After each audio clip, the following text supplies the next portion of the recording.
জায়গায় যাচ্ছি। দেখো আমার মেয়ে যাচ্ছে, আমি যাচ্ছি। এখানে কীর্তন হচ্ছে, কীর্তনে যাচ্ছি। দেখো ওই বান্ধবীটা যাবে আমার সঙ্গে। ও এখন সন্ধ্যা দেবে।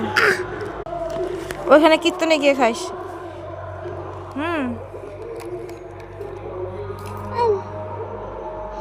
বসে আছি ওর জন্য। না যাই নাই, ও বলো তুই যা, আমি পরে আসতেছি।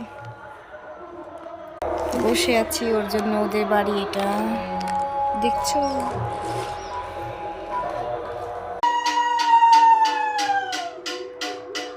পূজা দিচ্ছি।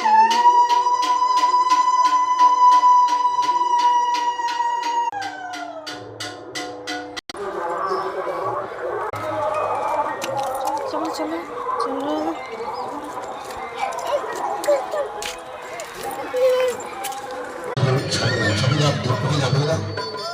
আপনারা বসুন্ধরা যেখানে আছেন সেখানে যাবেন, আপনাদের সামনে যাবেন। জয় রাধে। আপনাদের দ্বারে এই মহাপুরুষ ভগবান আপনাদের